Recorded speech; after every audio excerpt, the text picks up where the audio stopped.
Welcome again to the New England Fly Tyers Video Manual of Fly Tying. I'm your host, Dean Clark, and this is Lesson 3, your first encounter with the long flies called streamers. Now, big fish eat little fish. We all know that. And a streamer represents the little fish that the big fish eat. Why we call a streamer a fly when it's supposed to represent a fish, I have no idea, but we do. So let's leave it at that and get on with Lesson 3. Some streamers are tied as an exact imitation of a real bait fish. An example is the black-nosed dace of Lesson 5. However, the dark Edson tiger is not an exact imitation of a particular species. It is an attractor fly, sometimes called a fish finder. While attractor flies do attract and catch fish, there are times when a fish will chase, short strike, or merely bump an attractor with its mouth closed. If that happens, the fly has done its job. It found you a fish, which just might be inclined to gobble up a more realistic pattern. Before we look at the 7 skills introduced in this lesson, we'll let Dick Brown brief you on the materials used to create the dark Edson tiger. There are 5 materials used in the dark Edson tiger after the tying thread, which is yellow. The next thing on the hook will be narrow gold mylar tinsel. This forms a tag at the back of the fly, which adds a little bit of flash to the pattern. The next thing on the fly is yellow hackle fibers.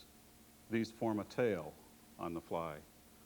Then we will be adding yellow chenille for the body and red hackle fibers for the throat. The wing of this fly is tied from a yellow dyed bucktail, the brown portion of the bucktail in the middle. This wing is not really a wing in the usual sense, but forms the top of a fish-like body. The tendency will be for you to use too much hair in the wing. Try to resist that temptation. Huge, bulky wings are designed to catch fishermen. Narrow wings are what catch fish. Now here are the 7 skills you will learn as you tie the dark Edson tiger.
Can't find your bobbin threader?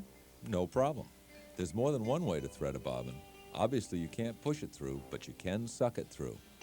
That is, you can suck it through as long as the inside of the bobbin tube is not sticky with excess wax buildup, in which case you will need to clean it. That's what bobbin cleaners are for.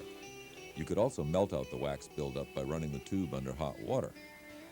Wax buildup was more of a problem in the days of silk thread. Today's nylon thread has less wax. Now, with a clean bobbin, the thread should pass easily through the tube. Just make sure to leave enough slack thread between the spool and the tube.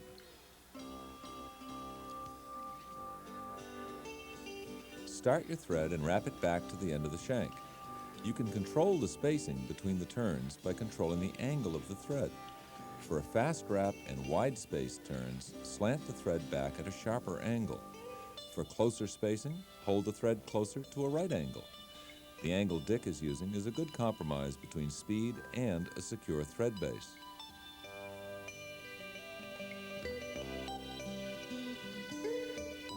Tie in a 3-inch piece of narrow gold mylar tinsel and wrap the thread over the tinsel a short distance down around the bend.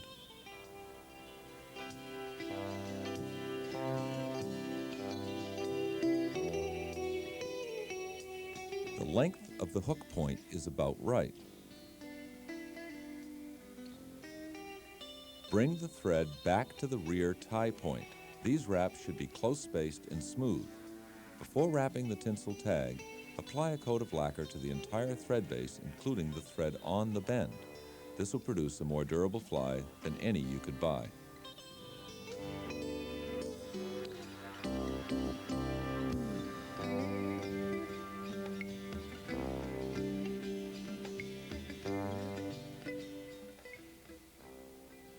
Wrap the tinsel back up the bend as far as the thread, making sure the thread is completely covered.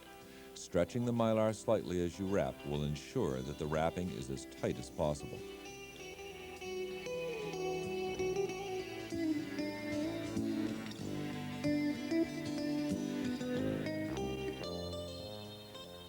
After tying off and trimming the tinsel, lacquer the tag to keep it in place. Back in the old days of solid metal tinsel, the lacquer also protected the tinsel from tarnishing, a problem that mylar tinsel does not have.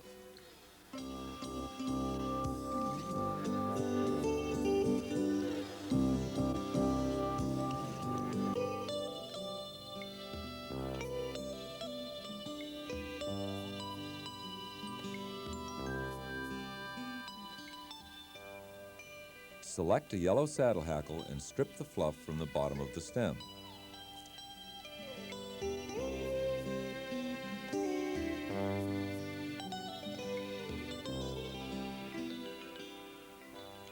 Grasp about a half-inch section of fibers between the thumb and finger and strip them from the stem by pulling the stem away from the fibers.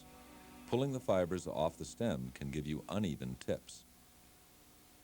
Transfer the butt ends to the right hand and measure them against the gape. Place them over the hook so the tips extend back from the tie point about the width of the gape. Without changing their position, transfer the grip to the left hand and tie in. Bind down the excess and return the thread back to the rear tie point. The next 3 lessons, 4, 5, and 6, will begin with the thread already on the hook and hanging at the rear of the shank. We suggest you prepare for those lessons by doing the same.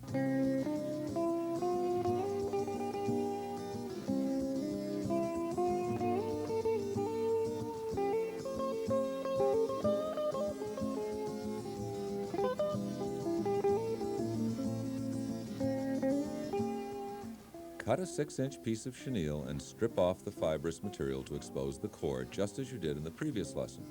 Chenille comes in several thicknesses and should be selected to match the size of the hook.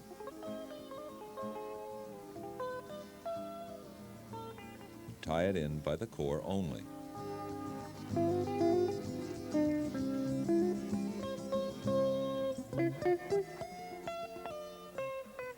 Bring the thread forward to within 2 eye lengths back of the eye. Now wrap the chenille up to the thread.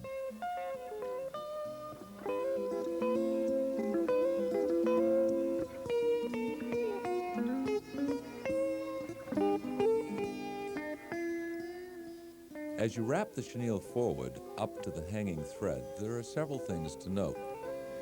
By holding the material in your right hand and passing it over the hook and away from you and collecting it underneath with your left hand, you're able to maintain proper tension and secure even wraps.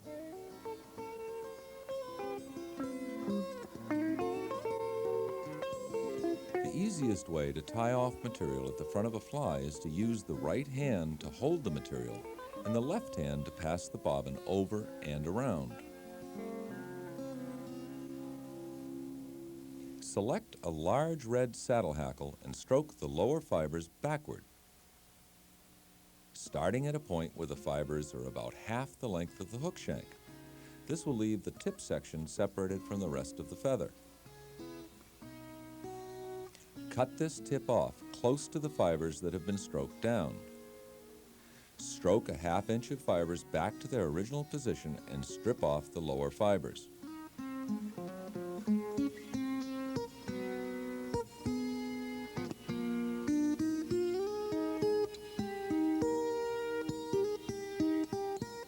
You should now have a V-shaped feather to use as the throat.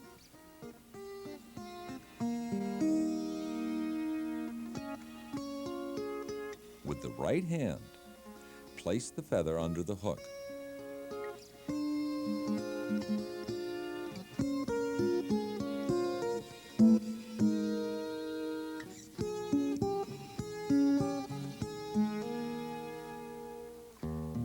Use the left hand to pass the bobbin over and around to hold the feather in place.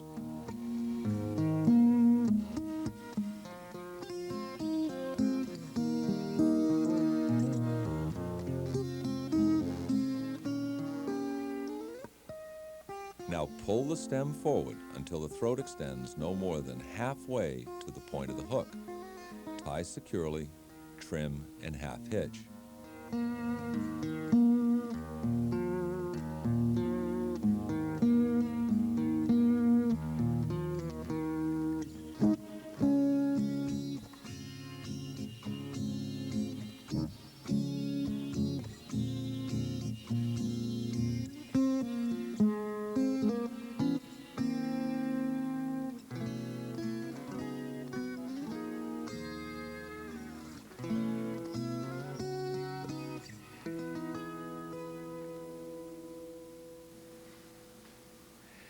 If you experienced any frustration as you worked through the first 4 skills, it was probably in passing those small hackle fibers from one hand to the other. If you attempted it like this, then I'm sure you had a problem. Maybe you didn't catch it as Dick handled the tail fibers, but the secret is this. Turn the receiving fingers at right angles to the holding fingers, and the fingertips will overlap as they dovetail together. If you combine this hand turning with the finger movements you learned in the loose loop over, you'll be able to pass any loose fibrous material from one hand to the other with total control. For our next skill, you'll be preparing the bucktail wing, which will require a number of passes between hands. So keep this technique in mind. It'll prevent you from losing your hair, literally and figuratively. At this point, you will need to build up a thread base on which to mount the bucktail. Without the base, the chenille will force the wing up at a very high angle, typical of a Western-style bucktail.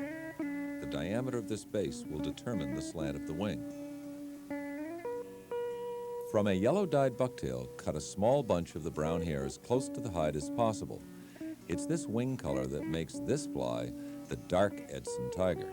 The light Edson has a light, natural brown wing. Clean out the short underfur and transfer the cut ends to the right hand. Grasp the very longest hairs by the tips and pull them out of the bunch. Recombine the 2 bunches with the tips aligned. Clip the butt ends flush and repeat the process until most of the tips are in alignment. Some tyers use a hair stacker to align the tips. It's quick, easy, and very precise, but it produces a wing that looks more like a paintbrush than the slim, tapered body of a baitfish. The imprecise alignment produced by doing it by hand yields a much nicer looking tapered wing.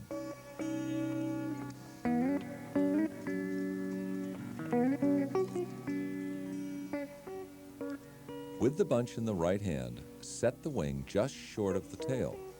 Hold it with the left hand and cut the butt at an angle in line with the slant of the turned down eye. This cut gives you a reference point for repositioning the wing after you work a drop of lacquer into the butt ends. This method is really optional with bucktail, but when you use the slippery hair from a squirrel tail, getting lacquer into the hair is almost essential. Replace the wing where it was when you cut the butts and tie it in with at least 3 loose loops.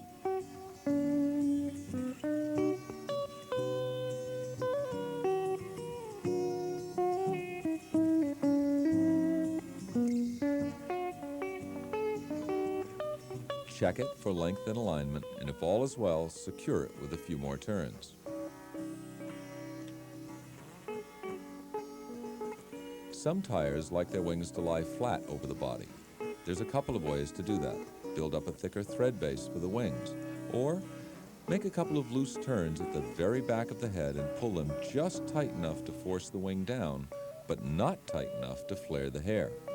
In any event, trim off any stray hairs before you wrap a bullet-shaped head.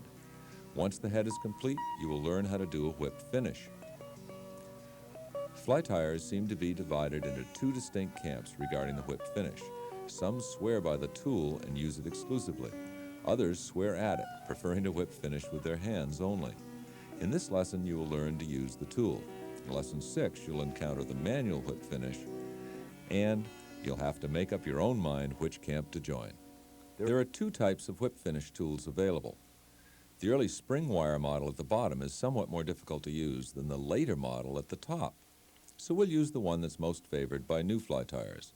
The advantage of this style is that the business end of the tool rotates within the handle. The thread should be at least as long as the handle. Keep the tool from rotating as you engage the thread in the hooked tip. Bring the bobbin up to the hook and let the tool rotate as you swing it above the hook. You now have a triangle of thread.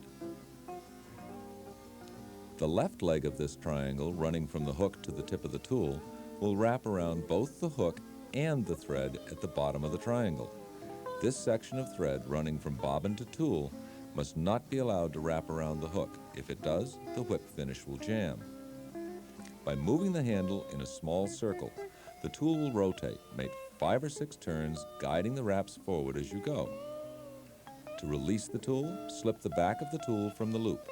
Pull the bobbin, follow the closing loop, and slip the tip free.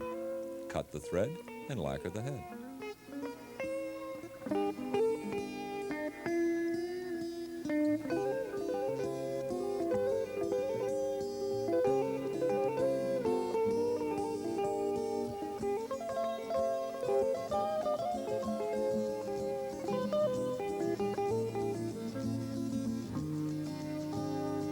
Well, here's Dick Brown's dark Edson Tiger, and he sees room for improvement. How does yours compare? Be your own severest critic. Check the proportions, length of the tail, length and shape of the wing, the throat, and the relationship between them. Keep in mind those things that could be improved as you tie up another. But first, here's a review of the skills used in this lesson.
The dark Edson Tiger incorporates a number of skills, both old and new, that are needed to tie many other streamer patterns, while some are adaptable to other types of flies as well. We hope you no longer feel quite as awkward as you first did when you tied the Catus pupa nymph in Lesson 1. You also should realize by now how important it is to master each skill one at a time as your fly tying abilities progress. If you're still experiencing difficulty with any of the 23 skills encountered so far, please go back and review those skills. Practice them until they become second nature. After all, this course can only do one thing. It can show you how things should be done. It can't make you good at doing those things. Only you can do that. We should note, however, that the methods of tying that you are learning through the New England Fly Tyers video manual are not the only ways to tie good fishing flies. We recognize that there are many different accepted and successful methods that others might prefer. That's great. All we're asking is that you first learn the skills as they're presented in this series. This will give you a foundation of knowledge that will enable you to judge, select, and experiment with alternate tying methods that may better fit your particular needs. Hang in there with us. We're on your team. By working together, you're becoming a fly tyer, a good fly tyer. Well, just as there are a lot of different ways to tie a streamer, there are a number of ways to fish one. Now would be a good time to learn some of these techniques as Dave Flint meets you on the river with some streamer fishing tips.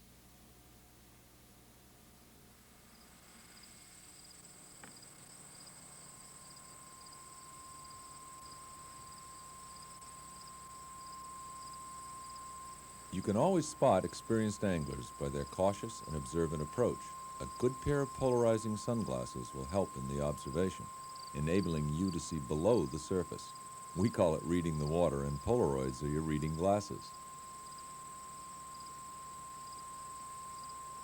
From Dave's position, casts toward the bank can be made quartering downstream, straight across, or quartering upstream, and each has its particular effect. Always fish the nearest water first. With a quartering downstream cast, the drift will be short and the fly will not sink very deep. Bait fish may drift downstream with the current or swim upstream or across slowly or swiftly. Retrieving line imparts this swimming action to your fly. Therefore, varying your retrieve makes good sense.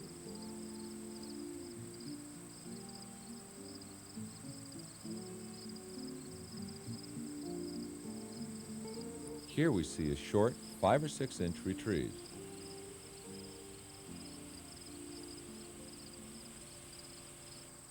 After covering the closest water, lengthen the cast. The drift will be longer and the fly will sink deeper. You can retrieve intermittently, letting the fly dead drift between retrieves.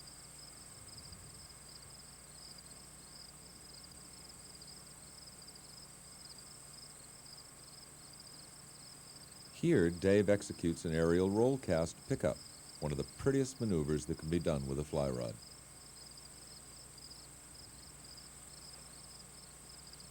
Here, a cast straight across is combined with a fast retrieve.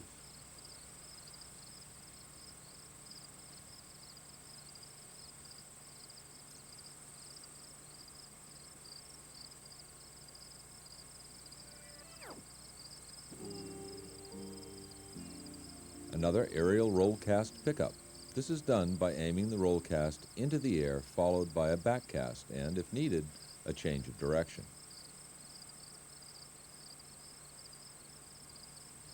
Varying the retrieve, short, long, fast, slow, has some interesting implications. It is said that brown trout, being more aggressive than others, enjoy the chase and are more inclined to be enticed by a fast-moving minnow or streamer. Rainbows, on the other hand, prefer their food to come to them.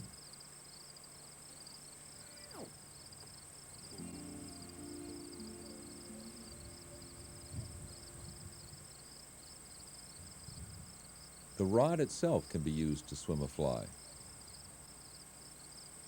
A quartering upstream cast will let the fly sink deeper. Mending the line will delay the inevitable swing that brings the fly across the current. Avoiding drag when fishing below the surface, where things do move under their own power, is not as urgent as when fishing a dry fly, but the mend will extend the time that the fly remains in the stretch you want to drift it through.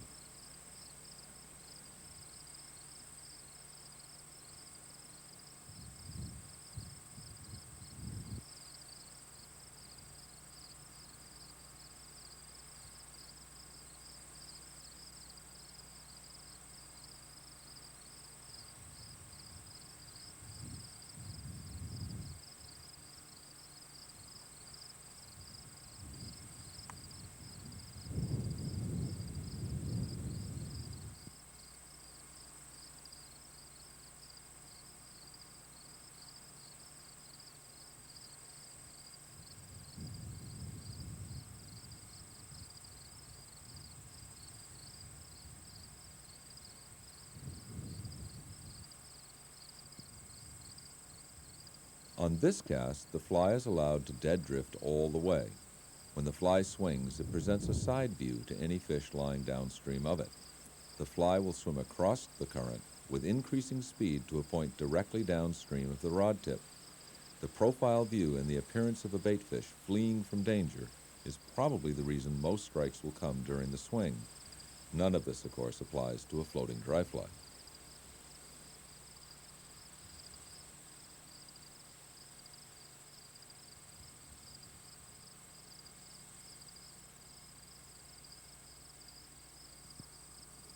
After thoroughly fishing one area, move on to another, always watching, always observing. Observing is not just looking. It's seeing, absorbing, understanding, and learning from what you observe. Here, the river is your classroom, the water, the current, the creatures that inhabit it. Let them be your teachers.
People when they think that they were making the proper turn and